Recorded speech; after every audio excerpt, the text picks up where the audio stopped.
What's up, YouTube? It's your boy Richardson from Minimum Wage to Millionaire. If you're new to the channel, welcome. If you've been here, welcome back. So today I want to do a quick video about really gambling as a whole, my thoughts. Do I agree with it? Do I disagree with it? What are the different types of gambling out there? And then kind of just giving you guys tying it up with like my solutions, if there is any, in regards to this topic. So gambling. Just to kind of answer that question off the bat, I do not condone or support gambling. I think gambling is one of the most self-destructive things, both financially and even outside of the finances. And seeing how gambling could just completely ruin and destroy people's lives, livelihood, not just livelihoods, but lives in general. I do not support that. And I would argue, and I would say, for people that haven't tried gambling, I've never gambled, thankfully.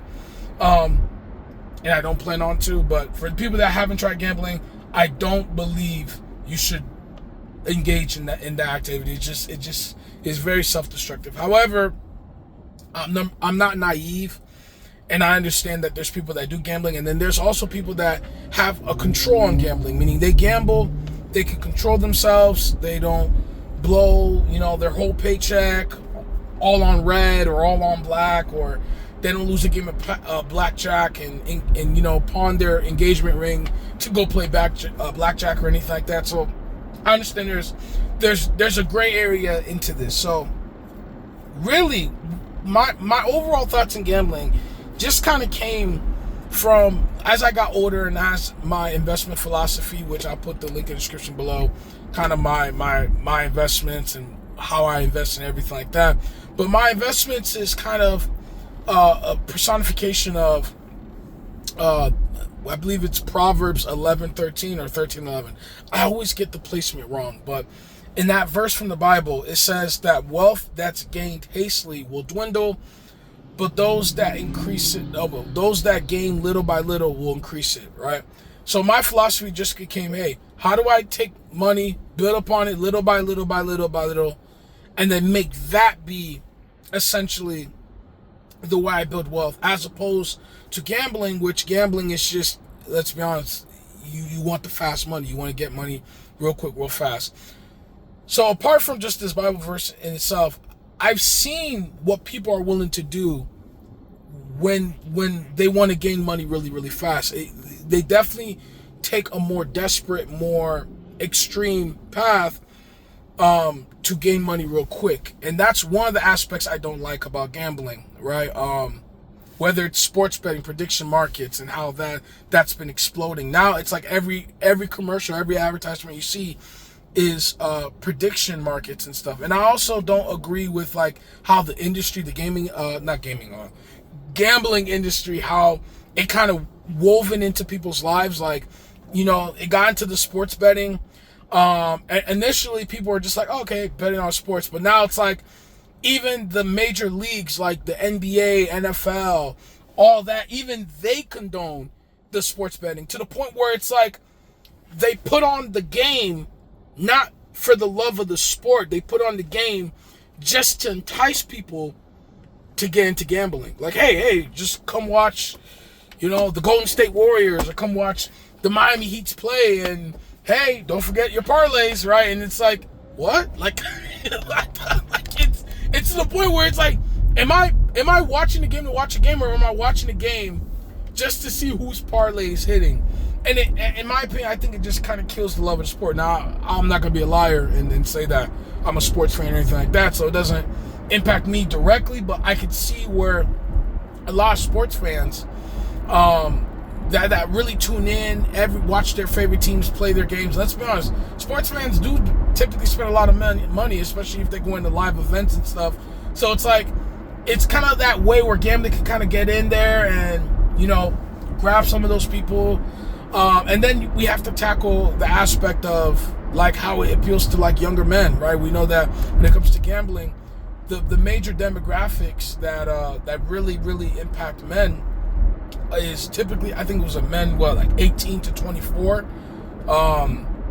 Those are like the biggest detriment of gambling, because for whatever reason, a lot of young men like to gamble. And again, it could be the sports aspect, it could just be the appeal of fast money, it could be the era that we live in, but all of that, I think it just leads to this very self-destructive kind of mindset. And I think also with gambling, it messes up your risk and reward tolerance, because if you, let's say, hit a parlay on DraftKings or whatever, and you're sitting there, you're like, wow, I just made X amount of money and I didn't have to do anything, right? There was no effort, there was no work that had to be done to gain this, and I was able to make this. Now what this does is kind of it distorts your excuse me guys, distort your risk tolerance, because now it's like you're thinking, well, I'm way comfortable with accepting risk, and risk in itself is not a problem, because there's a risk to everything in life and in finances, right? But there's a difference between calculated risk and then just like unnecessary risk. Like, hey, I'm just taking this risk because YOLO, right? There's a difference. And I think like gambling, it kind of distorts a lot of people, again, particularly younger men, into thinking that, oh, risk is nothing. Or you even get people that then adopt this mindset where if you're not risking anything, you're never going to be rich. So then they just throw money into these things, and it doesn't work out more times than not, because gambling, what I realize, is not really a game of possibility, because the possibility is there. It's a game of probability. And now with like things like prediction markets, which is going a step above, you could predict on anything. You could predict if this video is going to be less than 10 minutes or not. It's just crazy. It's just commoditizing everything, like everything in life. Hey, how many breaths are you taking? Are you taking 30, 60, or 90 breaths a minute? Once I know, I could make some money off it. It's really crazy. And it's just more ways to gamble. And again, I do blame the industry a lot of it, because it's just, hey, we'll do whatever we want to make money. And but I'm also a believer of personal accountability. I believe, hey, although you guys may got into it through these things, it's really up to you to kind of stop yourself. Or if you can't stop yourself, and let's be honest, there's a lot of gambling addicts out there, then utilize the resources, or like Gambling Anonymous or whatever, to kind of get yourself to take care of that. So with that in mind, I don't want to make this video too long, so let's get to the solutions, or what I believe some of the solutions are to this. Now, like I mentioned earlier, I'm not naive enough to believe everyone's going to stop gambling. It's just not. The industry's too big, too much money to be made, too many people want to risk take. It's a pipe dream at this point to stop people from gambling. Again, the verse that I mentioned earlier was in Proverbs. Proverbs written over 2,000 years, I think close to 3,000 years ago. And I would argue that verse is more applicable today than when it was written then, right? So I know that it's not going to stop. It is what it is. What I will say, though, is for people that genuinely want to start gambling, I will just say, try to bake gambling into your budget as an expense.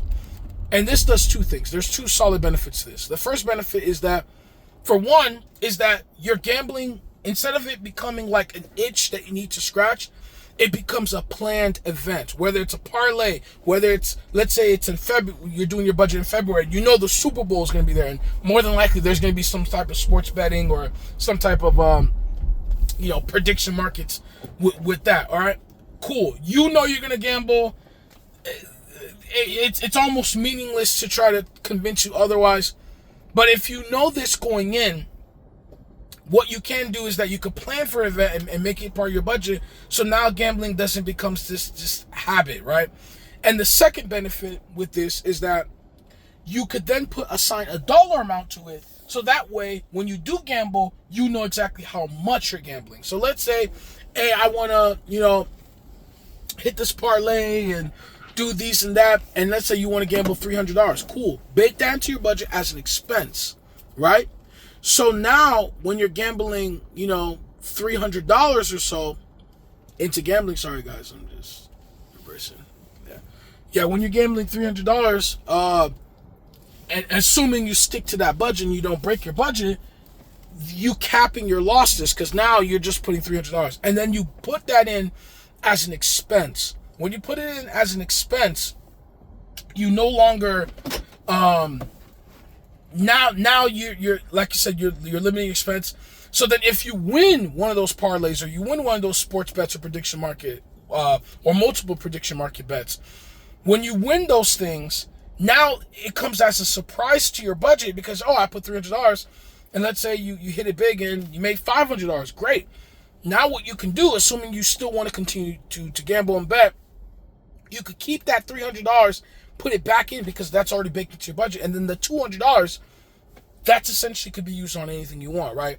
You could add that to your bills. You could add it to your discretionaries. You could add it to whatever you want in your budget, because at that point you've already made that into your budget. So those are the two really big benefits and solutions I think you could do is treat it as an expense, for again to make it intentional, and then two is to cap your losses by baking that into your budget.